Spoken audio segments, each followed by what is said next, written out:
शुरू अल्लाह के नाम से जो बड़ा मेहरबान निहायत रहने वाला है। एक बादशाह था, इसमें एक आदत बद थी। इस बेटी से बहुत नफरत थी। अल्लाह की कुदरत कि उसके यहाँ पहले बेटा पैदा हुआ। इसे अपना बेटा बहुत अजीज था। बहुत नाजो नम और लाडो प्यार से इसकी परवरिश हो रही थी। चंद साल बाद मलका फिर उम्मीद से हो गई।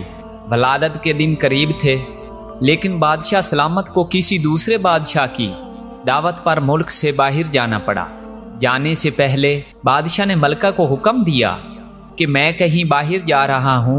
अगर मेरे आने से पहले वलादत हुई, लड़का हुआ तो ठीक, लेकिन अगर लड़की हुई तो इसे हलाक कर देना।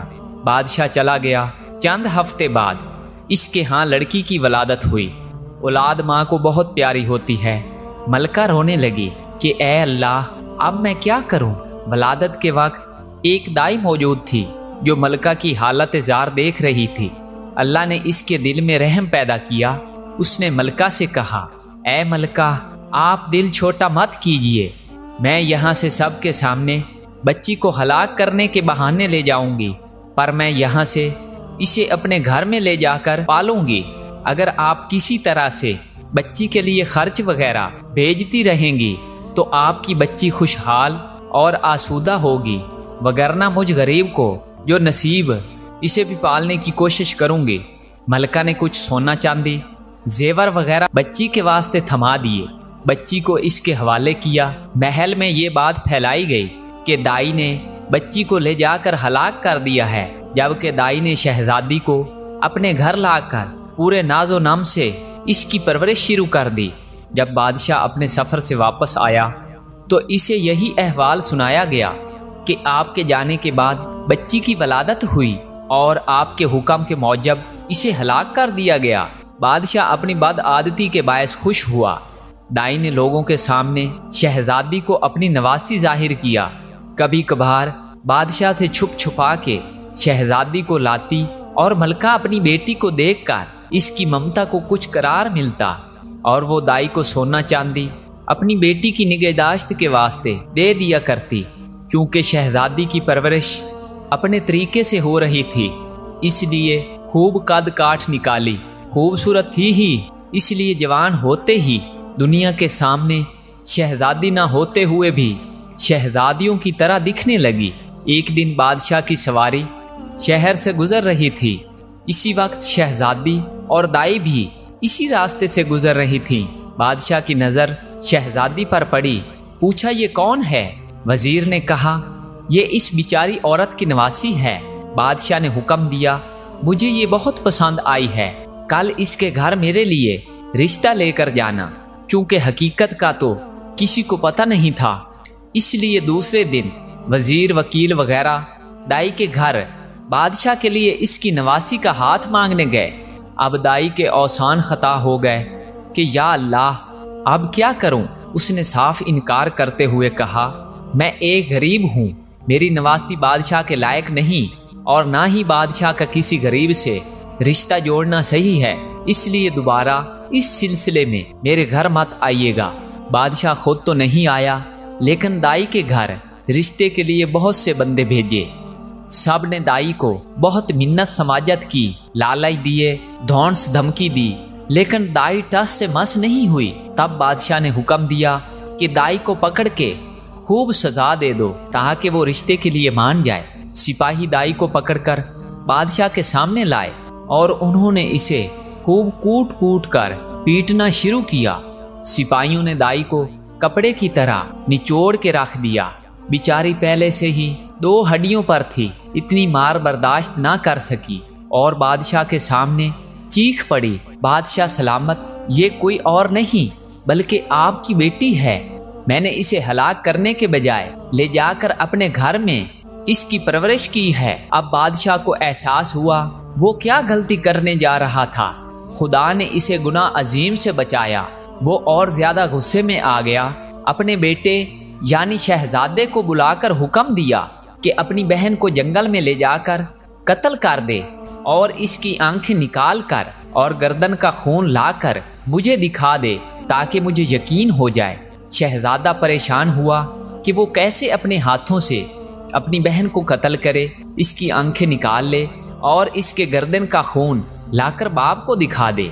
इसे किसी सूरत पर गवारा न था, अगरचा इसे अपनी बहन के मुतल्लक अब मालूम हुआ, लेकिन इसे पता था कि बादशाह हर सूरत अपनी बेटी को हलाक करना चाहता है। अगर इसने इसे कत्ल नहीं किया तो बादशाह दोनों को हलाक कर देगा। मजबूर होकर अपनी बहन को साथ लेकर जंगल की तरफ पड़ा। जब दोनों जंगल पहुंच गए तो भाई की मोहब्बत बहन के लिए जोश में आ गई। बहन से कहा कि मैं किसी सूरत तुम्हें अपने हाथों से कत्ल नहीं कर सकता, मैं तुम्हें यहीं छोड़े देता हूँ। आगे तुम्हारी किस्मत कि तुम्हें दरिंदे खा जाएं या तुम बचकर कहीं और निकल जाओ। लेकिन बहन ने भाई का हाथ पकड़कर कहा, नहीं भाई, तुम मुझे कत्ल कर दो, मेरी आंखें और खून ले जाकर बाप को दिखा दो, नहीं तो वो तुम्हें मार देगा, जो मुझे किसी सूरत गवारा नहीं। दोनों भाई बहन एक दूसरे के गले लगकर रो पड़े। आखिर किसी तरह भाई ने बहन को मना लिया। शहजादी आंसू बहाते हुए घने जंगल की तरफ जाने लगी।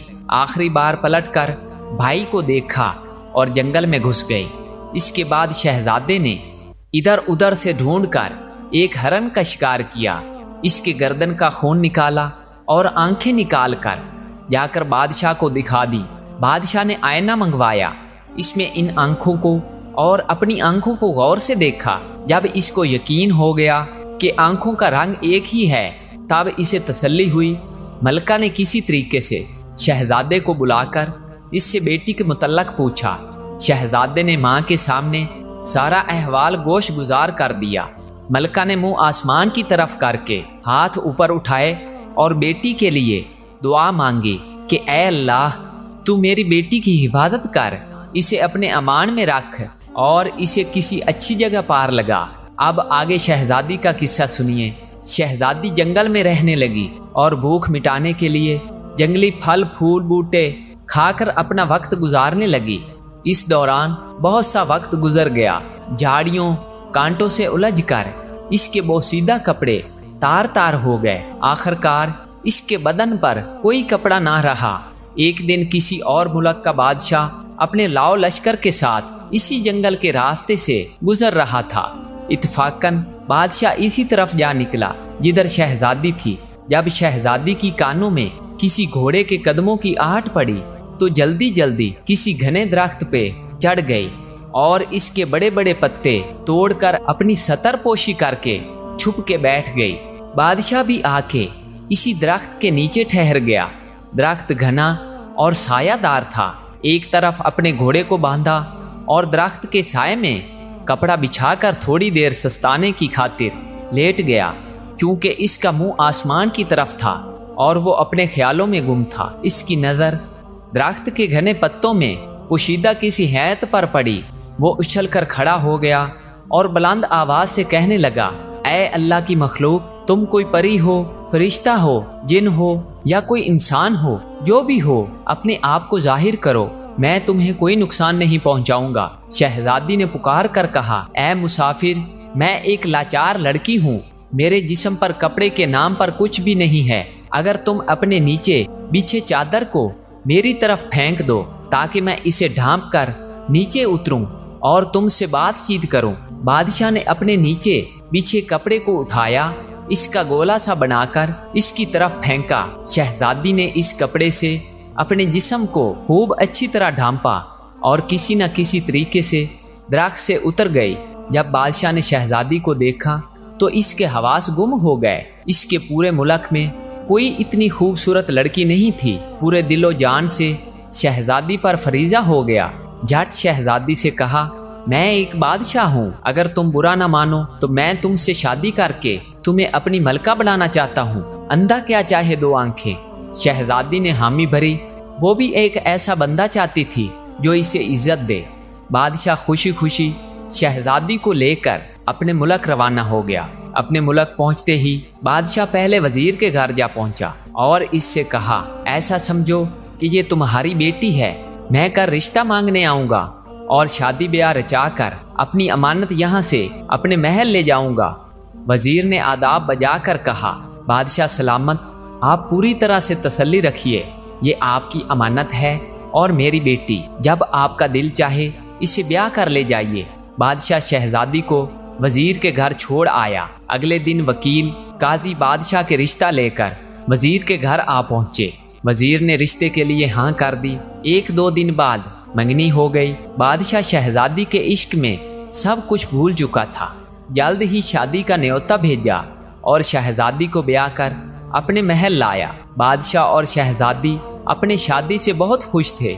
इस दौरान बादशाह ने शहजादी से इसके मुतल्लक कुछ नहीं पूछा था। चंद साल बाद इसके हाँ बेटी की वलादत हुई। बादशाह बहुत खुश था। उसने शहजादी से, जो अब मलका बन गई थी, पूछा, अब जब के अल्लाह ने हम दोनों को औलाद नरीना से नवाजा, तुम अब एक बेटी की माँ बन गई हो। अब मुझे बताओ कि तुम कौन हो, किसी की बेटी हो और किस जगह से तुम्हारा तल्लक है। शहजादी ने किसी तरीके से बादशाह को टाल दिया। माह और साल गुजरते चले गए। बादशाह के यहाँ दूसरे बेटे की वलादत हुई। बादशाह ने दोबारा शहजादी से वही सवाल दोहराया। शहजादी ने फिर बादशाह को टाल दिया। आखिरकार इनके यहाँ जब तीसरे बेटे की वलादत हुई तो इस मौका पर बादशाह ने शहजादी की हकीकत मालूम करने के लिए बहुत दबाव डाला। आखिरकार शहजादी मान गई और बादशाह को हकीकत बताई कि वो फलां मुल्क के बादशाह की बेटी है। बादशाह को किस तरह बेटियों से नफरत थी, इसने किस तरह मुझे मारने का हुक्म दिया और दाई ने मुझे किस तरह बचाकर अपने घर में मेरी परवरिश की। बादशाह ने किस तरह मुझे देखा, फिर किस तरह अपने भाई के हवाले घर के कत्ल करने का हुक्म दिया। मैं इस तरह जंगल में ख्वार जिंदगी गुजारने लगी। वहां तुमने मुझे देखा, मुझे अपने साथ लेकर आए और मुझसे शादी की।